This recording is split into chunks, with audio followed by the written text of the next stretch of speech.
जय जगन्नाथ सांग मैंने तो आज आसी पहुंची माली गोविंदपुर ग्राम में जो अशोकाष्टमी उपलक्षे आयोजन कराइला एक मेला। तो फ्रेंड्स मु आगुरी कही कि कौन काम स्टार्ट करने पूर्व प्रभु दर्शन करने निहाती दरकार। मेला तो बुलवा बट आसतु पूर्व एठार तुम महादेव मंदिर थोड़े परिदर्शन करनवा। हाँ फ्रेंड्स ये ग्राम रही प्रभु शिव मंदिर जहाँ नाम हूँ बाबा गतीश्वर देव। एमती प्रभु शिव मंदिर में नॉर्मल दिन मानक भक्त मान जावासा लगी था बट जेहेतु आज था अशोकाष्टमी ए मंदिर अन्य दिन अपेक्षा टी अधिक चलचंचल हो उठा। आपण मैंने भावुवे कि अरे अशोकाष्टमी स्पेशल कौन एक्चुअली अशोकाष्टमी दिन बाणपुर ठाकुराणी माँ भगवती निज साथी अन्य देवता को नहीं फुल प्रसेसन सहित विजय करती। बाबा गतीश्वर देव मंदिर को आपड़ के आसछन्ति कि निहाती कमेंट सेक्शन जणाइबे। मंदिर परिदर्शन पर एबे चलंतु मेला टिके बुली आसीबा। मेलारे हेतुबा खाइबा पीबा किणाकिणी इत्यादि जाबतीय जिनस विषय तो आपण ऑलरेडी अवगत थिबे किंतु ए मेलार मुख्य आकर्षण थिला एठारे हेतुबा पौराणिक नाटक।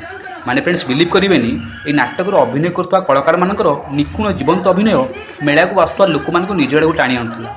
तो फ्रेंड्स मेला बुलाबुली कर सारा पर फाइनल मु घर को फेरती। बाकी आज वीडियो जदि भल लगी थाए तेबे लाइक शेयर कमेंट करे भूलिबेनी। रहिली जय बाबा गतीश्वर देव।